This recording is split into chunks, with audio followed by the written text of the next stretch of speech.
Right, you're still watching Daybreak on Horizons, and it's time for the press preview. A first look at what's on the front pages of the papers, and of course, we start with our sister publication, this day newspaper. The front page: 3 days to deadline. Parties in last-minute consultations for running mates. This has about 3-4 riders. It says Tinubu working on option. Also, ask for more time. Okowa Wike top performance at opposition party is almost done. Obi Kwankwaso still consulting. Abdulsalami Peace Committee doubts credible polls in 2023. That's going ahead of yourself. Well, I don't know what they have seen. All right, just below that picture, we have Adekunle Ojora 90. Peter Obi. More than 100 million Nigerians living in poverty. Okay, I thought it was going to be hot like Bello, who had 6 million. He said he had 66 million voters, but he got 47 at the APC convention. All right, Buhari to Abdul Salami. Nigeria owes you a debt of gratitude, with 2 riders. Okay, we'll look at it later. What's on the top mast? Go on with the next paper. Okay. The Punch newspaper now, it's leading with Southeast PDP demands Atiku's vice presidential slot. Party dismisses Obi's threat.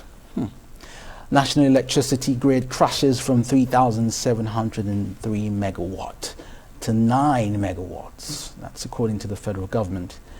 40 oil massacre victims get mass burial on Friday. And this workers' Sean Lawan's appeal continue strike as National Assembly resumes. Did you say 9 megawatts? Yeah, from 3,000 all the way down to 9. There's practically no power the whole All right, let's yesterday. look at the Guardian newspaper. And 6 times in 2022. I mean, that's horrible. All right, PDP narrows VP choice to 3 people: Wike, Okowa, and Odom. WHO decries acute blood shortage in Nigeria, other low-income countries. Those are the outstanding news here. Scientists record cancer cure breakthroughs. We've heard about that. All right, that story actually on Wike Okowa has 3 riders. Representatives, Reps PDP caucus expand search to Anyim and then Namani. Stakeholders suggest 1999 model for Obi Kwankwaso alliance. Ndibo, unperturbed about rumors of VP slot, vows to produce next president. All right, that's all right. It's good to drink. The Nation newspaper, it's leading with all killings. Controversy rages over ISWAP link. Fahmy joins Akeredolu to doubt federal government's claim. And burial for 40 victims to take place on Friday. Ekichi vote without fear. That's according to a peace panel. And gunmen injure 4 in Osun bus attack. 322,000 workers join contributory pension scheme. That's on page 5. All right, we'll move on to the international newspapers. Daily Express. It says Andrew's rift with royals deepens over his birthright. And the Times paper. EU pledges legal action over Brexit violation. The Guardian. EU to fight UK in court over bid to scrap Brexit checks. And the Financial Times. Brussels threatens legal action on bill to tear up Northern Ireland Protocol. I-paper. The I-paper. Let's look at the I. Church versus Boris Johnson. Bishop-style PM. Rwanda flight shames UK. And for the press preview, let's bring in Emmanuel Bello. Good morning, Emmanuel. 3 days to deadline, parties and last-minute consultations for running mates. Just before we came on air, you were telling us about some birds whispering to you. What have you been hearing, Emmanuel? Well, it's an interesting race now, and like I said, we're in the vice presidential season. Good morning, in the good morning, Kenneth. So yeah, we are at that stage now where we're looking at what's the possible chances. Already names have been thrown up, and a lot of people think that the biggest challenge is with that of the the APC candidate. And why is that? Well, because first, there are the crisis of the Muslim ticket, and even the zone where that's his running mate is coming from. So, because first and foremost, he's been saying this has been making the rounds that that ticket. A lot of people say that if you have a Muslim ticket, it's going to be a problem. So the whole issue, the whole religious crisis issue on the ballot that is part of the campaign issue right now, religion, is actually showing more with the APC candidate, and a lot of people worried about what could happen. There's already some people knocking it that, look, it's not going to work. Even names have already jotted out in the political space for Tinubu. People saying Kashim Shettima, former governor of Borno State, might be might be the running mate. So, but by and large, what seems to be very, what is galling and what is a lot of people are talking about is how it's going to go about that Muslim ticket. People saying that, well, it's happened in the past and no one cared. But people say, no, this is not the time. If you look at what happened at Owo, you look at the series of religious, crises, those blasphemies, killing, and all of that.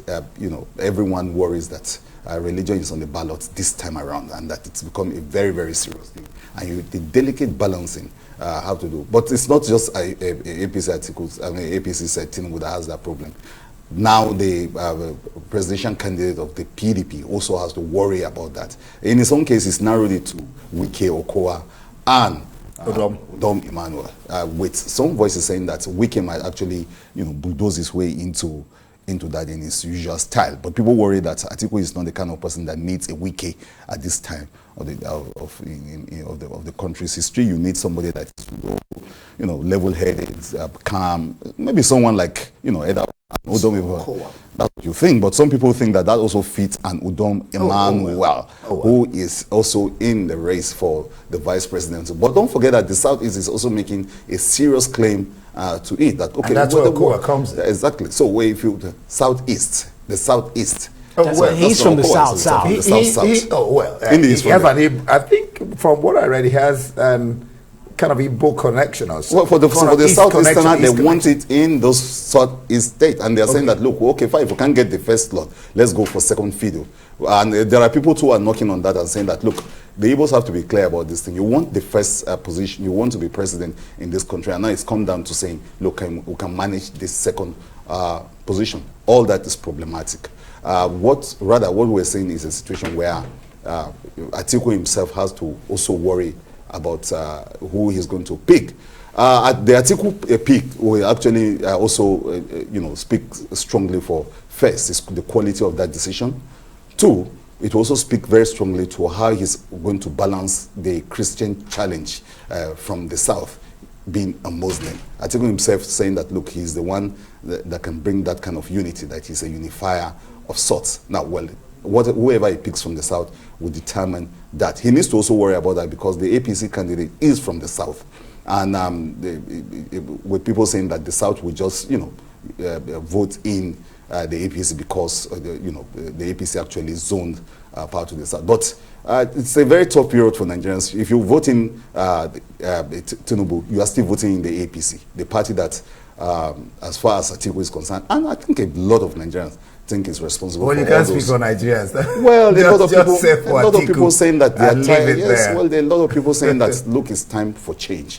And the kind of change people are thinking about is a new party altogether. Some say, for Atiku, he said that's the PDP. You need to vote out those 8 years of incompetence. He keeps saying, he said that yesterday too on his Twitter handle, that look, everything has collapsed. The power grid has collapsed. and that not just the power, everything has collapsed in the country. You need to vote out the PDP, APC. But in voting out the APC, you are actually voting in again a northern president, something that most people don't want to hear. So you know one thing everyone is caught in between the hard place and the rock. The one thing about the 2020 election, you can take it to the bank, is that it's going to be interesting.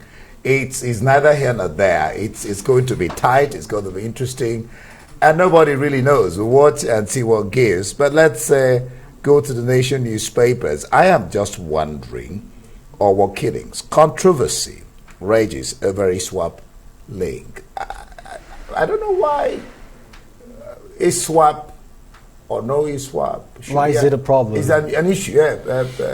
Well, indeed, that's part of the crisis of reporting. Because it should be, get this, whoever did it, get the pressing. So why is this swap matter?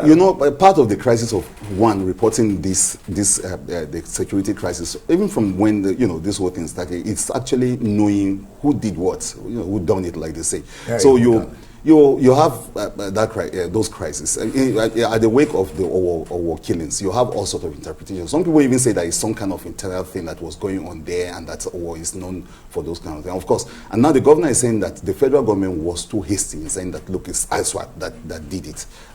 They probably have their own theories too about who did what, and that's part of the how the serious crisis of security and explaining. It's a lot of people talk about unknown gunmen. People talk about bandits. So sometimes you don't even know, and that's part of the crucial work before the security or even the federal government, to know who is doing what, where they're coming from, how they're getting their arms, what happened. And it is the failure in understanding, the basic understanding of what's attacking us, who are the people attacking us, or even the denial in some cases of the identity of the people attacking us has actually deepened the crisis. When you just go straight and you say it's the ISWAP people, the governor is saying that no, they have their own theories, they have their own ideas about it, and that you have to call it the way it is. So it's up to the government of the state to be able to say, okay, this is what has happened. And because this is not rocket science, this is something that is known. Is the federal government trying to shield a certain group of people, or what did he know that it also, so that someone's problem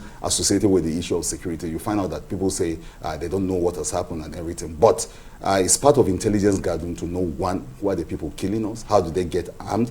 If you say they are from Mali or from wherever, how did they even get into the country in the first place? Is there some sort of indictment at times when the federal government speaks about some of these things? It shows that you are not on top of the situation. But you know what they will say? They will say it could have been worse. I had the military chief yesterday, the head of the nation military, say that, look, the war crisis could have been replicated in almost every part of the country, if not because of the hard work they have put in to ensure that that doesn't happen. So it's the sort of thing you hear from them, but citizens not getting a lot of comfort, a lot of closure when it comes to even basically identifying the people attacking us. Emmanuel, while we're dealing with the Owo massacre, a couple of kidnappings have happened over the weekend coming into this week. On Sunday, another priest was kidnapped in Jos. Some happened in Zamfara. And, well, we're hoping that somehow people will get to see their loved ones again. Kenneth, we have to go beyond hope now. Well, I mean, it's time for action, and part of the action is what I think a lot of people are looking at for a new day, a new person, a new system altogether. It appears this has failed. Well, in Nation newspapers, I just saw this. It says Facebook, Twitter, Instagram get federal government's operating guidelines. What does that really mean? Well, that's it. What's that about? Twitter had an issue with the federal government. Yes. They also had an issue in India, and of course, eventually, Twitter had to succumb. So maybe the federal government is saying this is the way you should do business here in Nigeria. Yeah, well, maybe they should do that, but of course they should also be guided by what is internationally known as freedom of expression, the freedom of the press, and the fact that people have the right, the citizens have the right to say their mind. But the other big problem now is the collapse of the national grid. Yeah. It went from, Kenneth, what? 3,000 to 9 megawatts. And then 6 times in 2022, 2 times in March, 2 times in April. That's We should be talking about that. That should and the Nation newspaper is saying it's TCN's incompetence. TCN's incompetence cause of grid collapse. No, I think it is passing the buck. I think it's the failure of the minister. I think it's the failure of the federal government that they can't deal with the crisis of power. And the country can be bigger than that. I think it should be a huge talking point. We cannot go from 3,000 to 9 megawatts. It's scandalous, it's embarrassing, it's disgraceful. It tells you that this country is going nowhere, and it's an indictment. You know, a terrible report card for the government that wants to replicate itself in the next 8 years. You can't do that with this kind of report. And that's just at the eve of your elections, you want to come back and rule this country. Like I think who said in his Twitter feed, say that this is a collapse, and it's not just, it's almost a metaphor. The collapse of that national grid is a metaphor, symbolic of how every other thing has collapsed. I think it's time that, you know, someone takes the blame instead of the minister saying, look, it's TCN, and then of course yesterday we got campaigning for article. Well, we got apologies from this.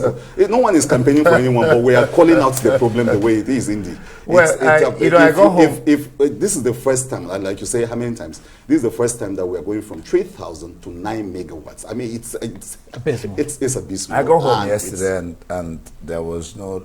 And you know when there's no light, everything just. In the yesterday, you say you had light. Yeah, because of the grid, because of the grid falling. Now I'm telling you, I got home yesterday and there was no light, and I slept for a while, and there was no light till I was pissed. I mean, I was really pissed. And I said, why can't we handle this? Why is this so important? Well, it is that anger that needs to translate into some kind of action for our people. We agree. So we'll leave it there. Manuel Bello, thank you for being on Press Brief. It's always interesting discussing with you the matters that face our country. All right.